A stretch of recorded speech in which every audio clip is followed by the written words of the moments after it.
Hello everyone, welcome to YouTube channel Shubh Gauri classes. आज की जो हमारी सेकंड क्लास है, जो टॉपिक है वो है हमारा ट्रांसफॉर्मेशन ऑफ सेंटेंस। ठीक है, इससे पहले मैंने फर्स्ट क्लास ली थी, उसमें मैंने 4 स्ट्रक्चर बता दिए थे, स्टेप्स के साथ बताए थे कि आपको 3 स्टेप लर्न करने हैं बस। कि सबसे पहले क्या है, ट्रांसफॉर्म करो सेंटेंस को कि ये प्लस में है या माइनस में है, इट मीन्स ये अफर्मेटिव है या नेगेटिव है। देन इसके बाद आप ये चेक कर लो कि ग्रामेटिकली सही है या नहीं है। और देन थर्ड, कि इसका मीनिंग समान है या मीनिंग चेंज हो रहा है। तो ठीक है, ये 3 स्टेप थे और 4 स्ट्रक्चर हम देख चुके हैं।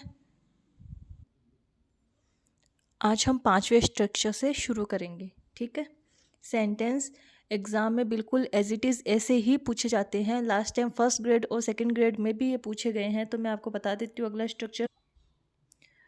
5वां स्ट्रक्चर है टू एंड टू का।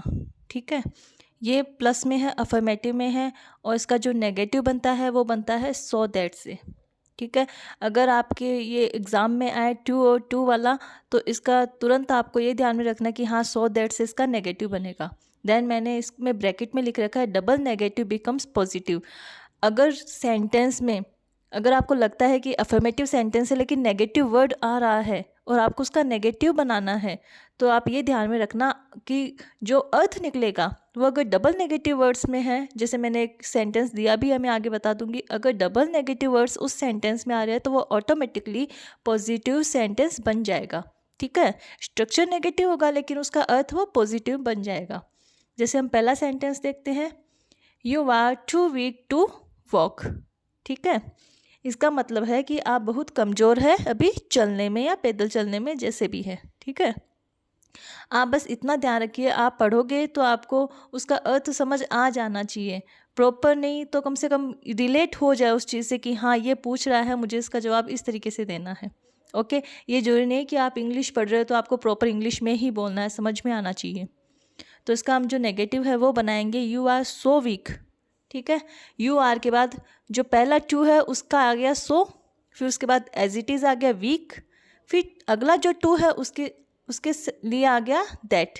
ठीक है, उसकी जगह पे आ गया दैट, तो सो दैट का यूज़ हमने कर दिया, तो आ गया you are so weak that you can not walk.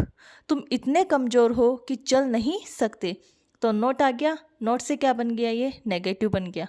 Okay, second हम सेंटेंस देखते हैं, वो है it is never too late to mend. ठीक है, ये एक है फ्रेजल वर्ब है टू मेंड। टू मेंड का मतलब होता है ठीक करना या सुधार करना किसी चीज़ में। तो it is never too late to mend, इसका मतलब है कि गलतियों को सुधारने की कोई समय सीमा नहीं होती है। ठीक है, गलतियों को सुधारने की कोई समय सीमा नहीं होती है। तो इसका जो हम नेगेटिव बनाएंगे वो बनेगा it is never so late. Too के स्थान पे क्या आ गया, सो, तो it is never so late that one can not मेंड।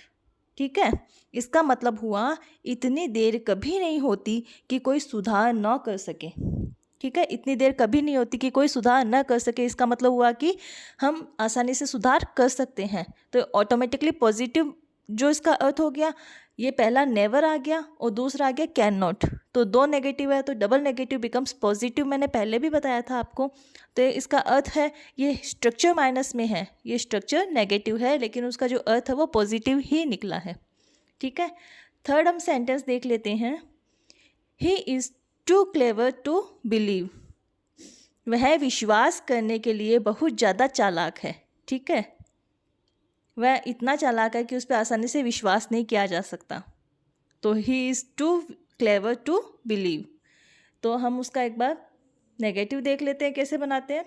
तो ही इज़ सो क्लेवर, वह इतना चालाक है that we can not believe him, कि हम उस पर विश्वास नहीं कर सकते हैं। ठीक है, वह इतना चालाक है कि हम उस पर विश्वास नहीं कर सकते हैं। एक तो इसका बन गया ये। दूसरा इसका मैं आपको एक बार फिर से बता देती हूँ कि इसका जो दूसरा है स्ट्रक्चर, ये है ही इज़ सो क्लेवर दैट। दोनों में से कोई भी बना सकते हैं, बस ये मैंने इसलिए बताया है क्योंकि पहले में कैन नॉट आ गया था और दूसरे में इसमें जो पहला था इसमें आया था वी। ओके, तो वी यानी हम उस पर विश्वास नहीं कर सकते। ओके। देन दूसरा, अगर हम किसी थर्ड पर्सन के लिए बोलें तो he is so clever that nobody can believe him, कि वह इतना अधिक चालाक है कि कोई भी उस पर विश्वास नहीं कर सकता। ओके, तो ये हो गया थर्ड सेंटेंस। इसके बाद आते हैं हम फोर्थ सेंटेंस पे। तो फोर्थ सेंटेंस है हमारा, he was not too strong to bend the bow. ठीक है, इसका मतलब है he was not too strong to bend the bow. वह इतना शक्तिशाली नहीं था कि धनुष मोड़ सके। वह इतना शक्तिशाली नहीं था कि धनुष मोड़ सके। तो नॉट आ गया, पहले ही सेंटेंस नेगेटिव में हो गया है, तो ये ध्यान रखना है, हमें नेगेटिव है तो हमें पॉजिटिव बनाना है इसका। इस बार पॉजिटिव बनाना है। पहले जो स्ट्रक्चर आ रहे थे उसमें हम पॉजिटिव से नेगेटिव बना रहे थे। ओके, अफर्मेटिव टू नेगेटिव बना रहे थे। तो नेक्स्ट हम देख लेते हैं इसका जो बनेगा अफर्मेटिव, वो बनेगा he was so strong that he could band the bow. वह इतना ताकतवर था कि धनुष को मोड़ सकता है। ठीक है, या वह इतना ताकतवर था कि धनुष को मोड़ सकता था। तो he was so strong that he could band the बो।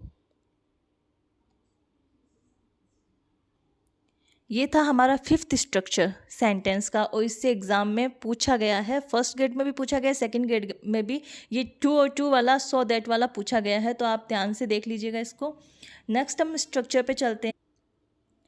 नेक्स्ट जो सिक्स्थ स्ट्रक्चर है वो है हमारा 2 और 4 को लेके। कन्फ्यूज़न बिल्कुल भी मत होने देना इसके अंदर। तो ये वाला जो स्ट्रक्चर ये थोड़ा सा अलग है, बच्चे बहुत ज़्यादा कंफ्यूज होते हैं इसमें, और ये सो दैट वैसे ही है, लेकिन आप इसका ध्यान रखना थोड़ा सा चेंज हो जाता है मीनिंग के अंदर।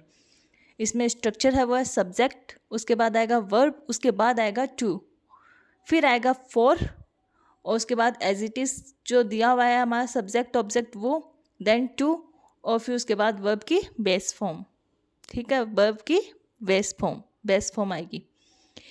पहला जो सेंटेंस है हमारा वो है ही drove too fast for the police to catch. He drove too fast for the police to catch. इसका मतलब है पुलिस के पकड़ में ना आने के लिए उसने तेज़ी से गाड़ी चलाई।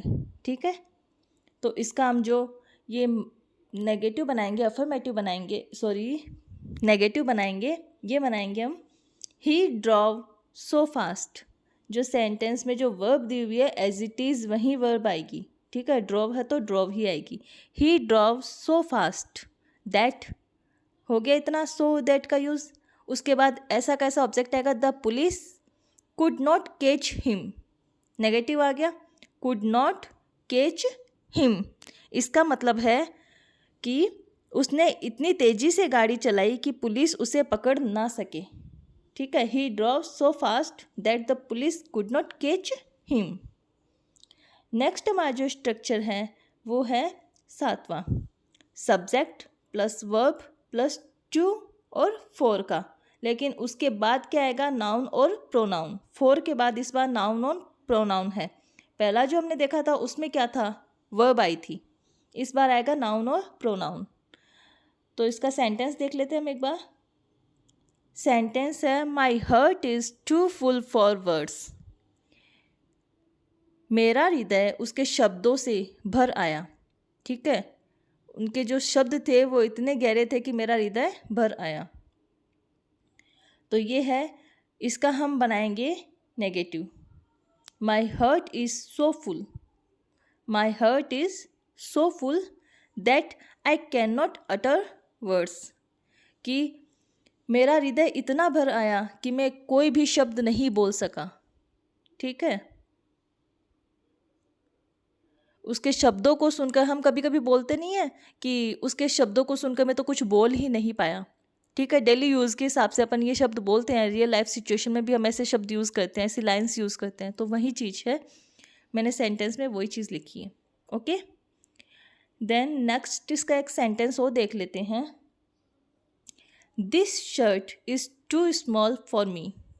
यह जो शर्ट है वह बहुत छोटी है मेरे लिए।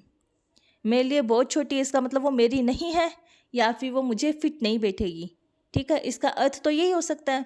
तो ये पॉजिटिव है, अफर्मेटिव है सॉरी, तो इसका नेगेटिव हम बनाते हैं this shirt is so small. यह शर्ट इतनी अधिक छोटी है that it can not fit me, कि यह मुझे फिट नहीं बैठेगी। ठीक है, यह मुझे पूरी फिट नहीं आएगी। ओके, हमने 7 स्ट्रक्चर देखे हैं और इसके अंदर हमने जो सेंटेंस दिए हैं, ये जो सेंटेंस है आप इनको अच्छे से देख लीजिएगा। ये sentence as it is exam में आए हुए हैं, तो आप ये सेंटेंस भी देख लीजिएगा एक बार। ठीक है, ये सेंटेंस आपको रैन एंड मार्टिन की बुक में भी मिल जाएंगे। आज की क्लास इतनी ही है। अगर मैं और ज़्यादा लेती क्लास तो बहुत लंबी हो जाती है और आपको समझ में भी नहीं आता। तो स्ट्रक्चर इतने ही हैं, आगे की 2 क्लास में सारे स्ट्रक्चर कंप्लीट हो जाएंगे। और अगर आपको क्लास अच्छी लगी हो तो लाइक कीजिए, शेयर कीजिए और सब्सक्राइब कीजिए। और नेक्स्ट अगर इंग्लिश ग्रामर के जो भी टॉपिक होंगे मैं आपको बता दूंगी कि कौन सी क्लास कब होगी। एक या तो वीडियो डाल दूंगी, उसके अंदर बता दूंगी कि ये क्लास लेंगे हम ग्रामर की। और आप हो सके जहाँ तक रैन एंड मार्टिन की बुक लेके आइए और उसको लेकर बैठिए, उसमें आपको सारे मिल जाएंगे। मैं आपको बीच बीच में बता भी दूंगी कि इस बुक का ये जो चैप्टर है और इतने पेज पर आपको ये सेंटेंस मिल जाएगा। तो नेक्स्ट वीडियो में हम फिर मिलते हैं एक अलग क्लास के साथ में। तब तक के लिए थैंक यू।